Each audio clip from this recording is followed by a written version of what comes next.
Welcome to Keep It Electric with Tremayne Person, episode 52. This episode is being recorded on Tuesday, September 10th.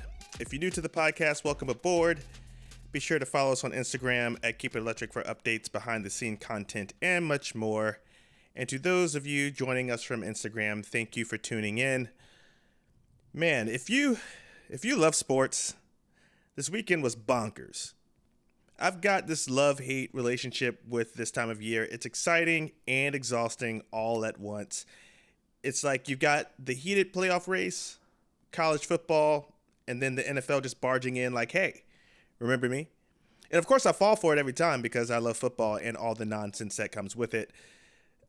This past week we had, Thursday, Friday, Sunday, and Monday NFL games, plus baseball sprinkled in.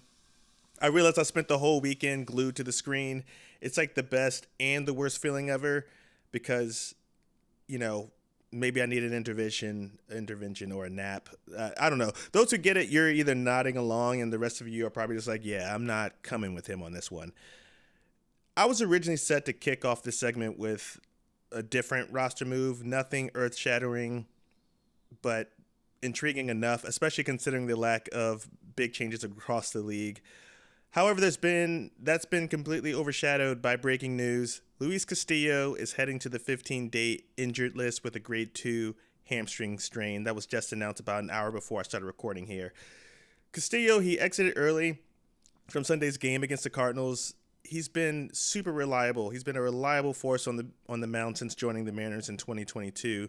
He's been a set-it-and-forget-it pitcher, steady, dependable, and a key piece in any postseason plan that the Mariners would ever have right now. So this news hits them pretty hard, especially with the team's playoff hopes hanging in the balance. The big question is whether we'll see Castillo back on the field this season, or if the Mariners fall too far out of the race by the time he's nearing recovery, I could see them shutting him down, and that could be a real possibility.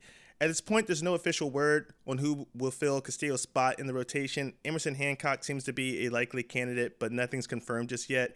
Keeping a close eye on the situation, and we'll bring you the latest updates in the next episode as this continues to develop. Another roster move by the Mariners. Seattle has claimed a left-handed pitcher, Austin Kitchen, off of waivers from the Miami Marlins after he was designated for assignment. This move is really only interesting to me given the organization's need for left-handed pitching depth. Now, to be clear, this is not a blockbuster acquisition. We're unlikely to see Kitchen in the majors this season, maybe even not next season. We'll see. His major league debut for the Mariners this year for the Marlins did not go as smoothly as planned. He posted a 14.14 ERA across 7 innings with 4 strikeouts in his only 4 appearances. So there's definitely plenty of work to be done with him. In a corresponding move, first baseman Jason Voster was designated for assignment to make room on the 40-man roster. Voster could be picked up by any team, or he might return to the Mariners organization if he clears waivers. This move is, again, nothing that's going to shake up the lineup immediately, but it does open up some future options for the club, particularly in the bullpen.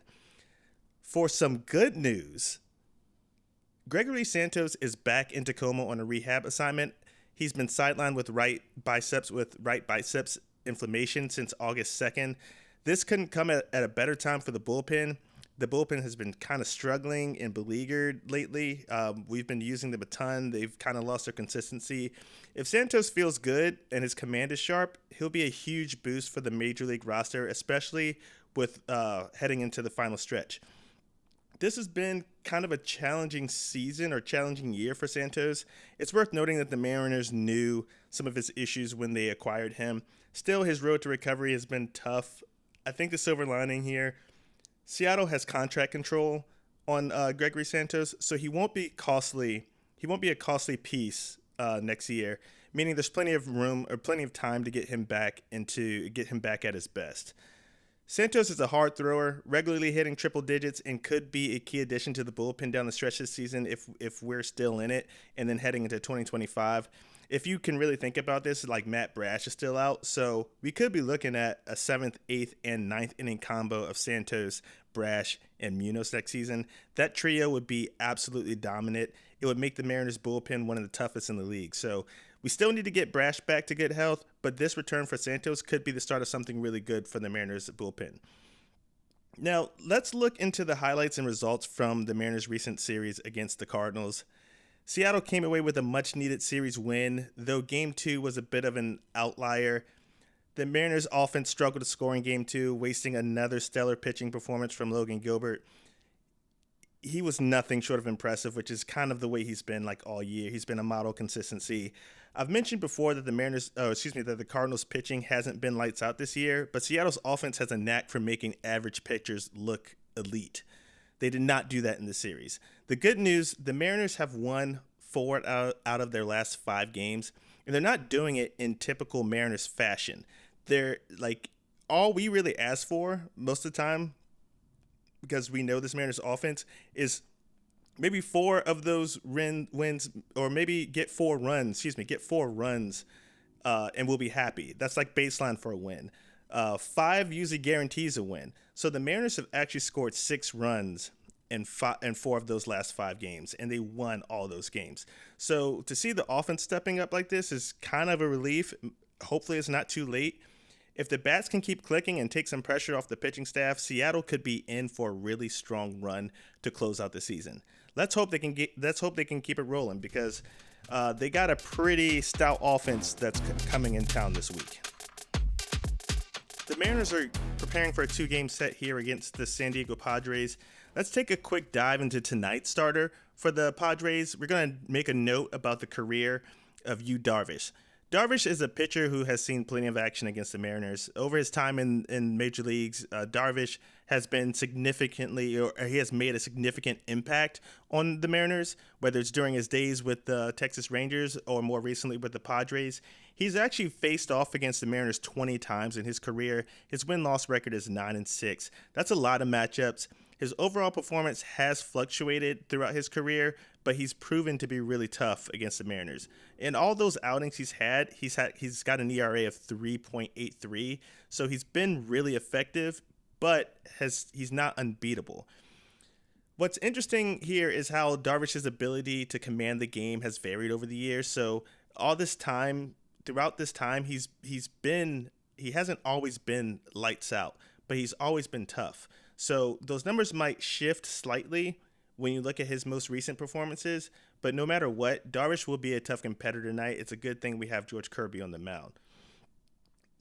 Now, let's take a look at the playoffs, because things can really change a lot in a matter of days, especially in the race to the playoffs. The Mariners, their clearest path to the postseason is still by clinching the division, but there's another door that's slightly ajar, and that's a wild card. So let's take a look at that.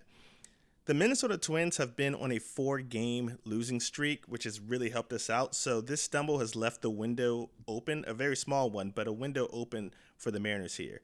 They sit at just 3 games out of the last wildcard position. However, there is a small catch. They're currently tied with the Red Sox and the Tigers, both whom hold tiebreakers over Seattle. The Tigers have the edge based on head-to-head matchups, so that's not going to change. But the Red Sox lead the intra-division record, giving them the tiebreaker despite the fact that the Red Sox and the Mariners split the season series between each other.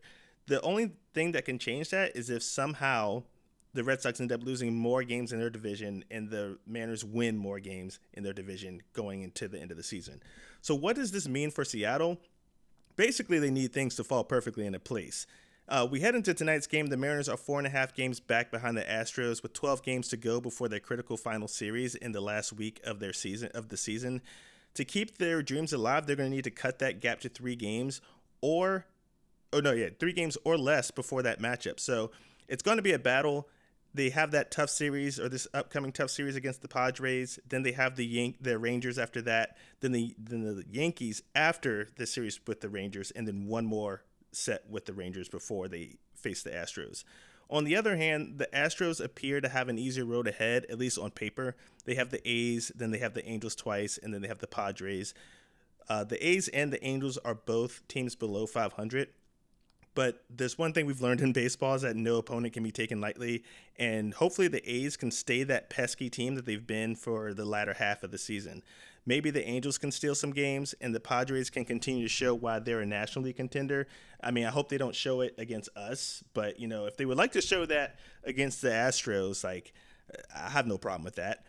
The Mariners really, they have no choice but to focus on what they can control. And what they can control right now is playing their best baseball. If they can do that and get a little help along the way, the wild card division could still be within reach, or the wild card or their division could still be in reach. It's definitely a nail biter, but that's baseball. So that's a wrap for episode 52. Thank you for tuning in. I'll be back this Friday to break down the Mariners' next few games, so stay tuned for that. Until then, as always, keep it electric. Go Mariners!